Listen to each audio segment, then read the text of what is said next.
Greetings and welcome. You're tuned into TMH's Daily English News. Our headlines today include Tigray president has urged the world to hold Ethiopian and Eritrean regimes and the Amhara expansionist forces accountable for their crimes that have been committed. Oromo Liberation Army and the Gambela Liberation Front have engaged in regimes in military in Dambidolo, Gambi, and Gambela within the Ethiopian region. Ethiopia's inflation rate reaches a new high in the month of May. As we move on to our main stories for today, President of Government Tigray, Tigray, announces his government's readiness to dispatch a fully mandated and briefed high-level delegation to talks and convened and hosted by the government of Kenya. Tigray has sent an open letter to the regional and world leaders, making crystal clear the Tigray government's position regarding peace talks with the federal government of Ethiopia and other Ethiopian parties. Within the letter, Debretsion recalled the government of Tigray has, since the outbreak of the war in Ethiopia in November of 2020, been open to good faith peace negotiations convened by an impartial third party, consistent with the norms and principles of the African Union as well as the United Nations. He also added, since the government resumed authority over the major part of Tigray state in June of 2021, it has repeated that call repeatedly. We are prepared to negotiate for peace consistent with fundamental principles of human rights, democracy, and accountability based upon the positions agreed through the deliberation of the government of Tigray, as the president said within the statement. He also added, we are not prepared to make secret deals or bargain away any of our principles for material inducements.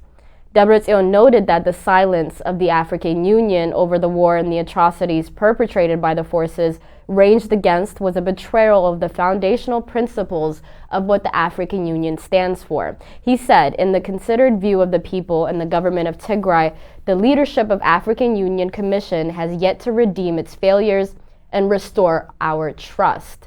He said his government's readiness to go the extra mile for peace must not be misunderstood as a readiness to abandon its principles for weakness or for greed.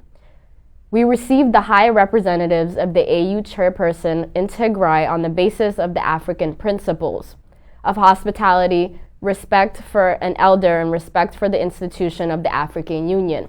Debretsion said, adding, however, the proximity of the high representative to the Prime Minister of Ethiopia has not gone unnoticed by our people. Debretsion expressed his government's confidence in the government of the United Republic of Tanzania and its appreciation to President Samia Suluhu Hassan for her readiness to support the peace efforts within Ethiopia. He also expressed his government's confidence in the government of Kenya and its appreciation to President Uhuru Kenyatta for his sustained, principled, impartial, inclusive, and discreet efforts to broker peace negotiations with view to comprehensive resolution of the crisis within Ethiopia. Debretsion added that the government and the people of Kenya have demonstrated over their years the impartiality, honesty, and solidarity towards Ethiopia and their commitment to the norms and principles of the African Union. The letter underlined, on this basis, we hold firm to the existing agreement among the parties to meet in Nairobi for negotiations hosted and facilitated by the President of Kenya. Debretsion welcomed the engagement of international parties and partners in support of this agreed initiative. He says, our position remains that the peace process requires the engagement of the range of international partners under the leadership of the government of Kenya. He mentioned among those parties the United States, the European Union, the United Arab Emirates, the United Nations, and the African Union, all included. Debretsion said the position of the government of Tigray still remains unchanged, adding that his government, after all, shall participate in a credible, impartial, and principled peace process that engages with the parties to the conflict in Ethiopia in a serious, inclusive, and considered manner. In related development, Tigray president also urges the international community to hold Ethiopian and Eritrean regimes as well as Amhara expansionist forces accountable for all of the crimes that have been committed. In a letter he wrote to the UN Humanitarian Council, President Federico Villegas Debretsion Gabriel said the invading forces for Ethiopia and Eritrea, along with the Amhara expansionist forces determined to carry out their project of national extermination, have imposed a complete blockade on Tigray, precipitating a colossal humanitarian catastrophe. Referring to the two events in the upcoming historic 50th session of the UN Council Human Rights Commission, the interactive dialogues with the Special Rapporteur on the Human Rights in Eritrea, and the oral briefing by the International Commission of Human Rights experts on Ethiopia, Debretsion employed that the Council to seriously reflect on the situation within Tigray. He urged the Council to live up to its mandate, prevent human rights violation, and denounce the cruel, inhumane, and degrading conditions to which the people of Tigray have been subjected to over the past 19 months and counting. Referring to the Special Rapporteur's report on Eritrea, Debretsion said the Special Rapporteur has made it clear that the Eritrean army has been a direct participant in the premeditated genocidal war on Tigray ever since the conflict broke out. He added the Eritrean army continues to commit unimaginable atrocities in all areas and under its brutal occupation, violating the core events and tenets of international convention and international humanitarian law. He also noted that the regime has induced the exodus of a large proportion of its citizens and out of Eritrea through its relentless repression, and had made a habit of recruiting children into armed forces, which is a blatant violation of international law.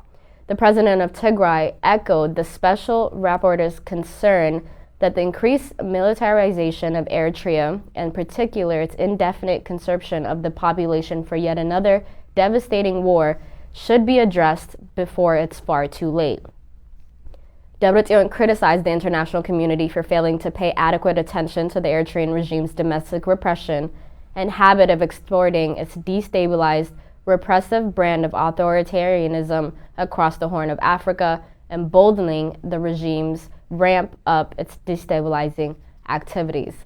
The government of Tigray underscored the international's moral as well as legal and obligation to hold the Eritrean regime accountable for heinous humanitarian law violations that have been committed throughout the entirety of the Tigray region. Ethiopia's Abiy Ahmed says body formed to negotiate with Tigrayan forces. Ethiopia's Prime Minister Abiy Ahmed said on Tuesday, the federal government had formed a committee to negotiate with the Tigrayan forces. Abiy Ahmed told the parliament regarding the peace, a commitment has been established, negotiated, and needs a lot of work. A committee has been established and it will study how we will conduct talks. It's the first time Abiy has made information about the committee public at all. He said Deputy Prime Minister Demeqa Mekonnen was leading the commitment and the committee, which will have 10 to 15 days to work on finer details on what exactly will be negotiated. The war between the national government forces and the allies of the Tigrayan forces has left the economy in shambles and has deterred most of some foreign investors. Oromo Liberation Army is currently engaging the regime's military in Dambidolo and Gembi in Ethiopia's Oromia region. International spokesperson for the Oromo Liberation Army, Oda Taribi, said political prisoners that were held in Dambidolo have been freed. In a related development, the Gambela Liberation Front and the Oromo Liberation Army have undertaken a joint operation in Gambela City. According to Oda Taribi, the joint operation in Gambela has concluded after meeting its objectives. A large amount of weapons and military supplies were captured from weapons depots within the city. He also added that several members of the Gambela Special Forces have defected to join their brethren in the Gambela Liberation Front. The Gambela Liberation Front warned civilians of the town not to come out of their houses to avoid being caught in what is called a crossfire. The front said the operation is carrying out jointly with the Oromo Liberation Army in the capital city of Gambela region and targeting only government security forces as well as the Prosperity Party leaders. The UN says just over 1/3 of the people targeted for aid in Tigray have in fact received food and humanitarian aid. Spokesperson of the UN Secretary General Stéphane Dujarric said between April, when aid delivery by road convoys resumed, and last week, more than 65,000 tons of food aid were delivered within the Tigray region. He, however, indicated that there is in fact a huge gap between what is delivered and what is actually needed and the assistance needed on the ground. Let's take a listen. Delivered to Tigray, but more assistance is needed to meet all of the needs of the people. Currently, just over 1/3 of people targeted have received food aid in the current round of distribution, which began in October. Fuel supplies also continue to be limited and are impacting food, our ability to get food to people who need it. While food is the spokesperson reiterated the UN's call for unfettered humanitarian access and aid workers to reach all men and women and children in need across the entirety of northern Ethiopia. Professor Mitaku Haile, who is an emeritus professor, as well as Mark Van Montego, win the laureate of the 2021 World Agriculture Prize. Global Confederation of Higher Education Association for Agriculture and Life Science announced that Professor Mitaku Haile of Mekelle University and Emeritus Professor Mark Van Montego of Ghent University have won the laureates of the 2021 World Agriculture Prize in recognition of their outstanding achievements in agriculture and life science education, as well as scientific research. The awards ceremony will take place on the 21st of June 2022 and will be transmitted virtually from the Nanjing Agricultural University in the People's Republic of China. The ceremony is to be held at 1 p.m. in Nanjing, China on the 21st of June, which will be streamed globally for all viewers to be tuned in.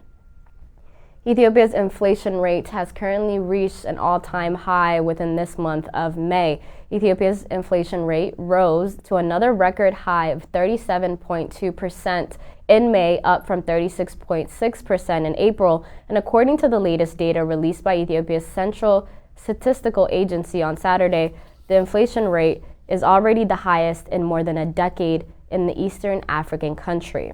The CSA disclosed this inflation and the highest it has ever been due to the rate for food items that has slight increase on 1 percentage point from the previous month, of which was 43.9. And the CSA also said the price of cereals and vegetables showed a slight increase, while the price of wheat, sorghum, and maize showed a slight decline in May. The price of pulses, meat, milk, cheese, eggs, and local cooking oil, non-alcoholic beverages, salt, and pepper have also in fact increased, as the CSA data further disclosed, and the steady increase in the rate of inflation in Ethiopia is happening despite local and federal authorities' efforts to control inflationary pressures through administrative actions.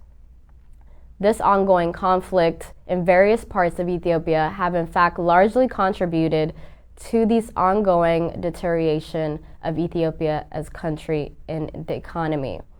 That concludes our news for today. Thank you so much for tuning in. Bye-bye.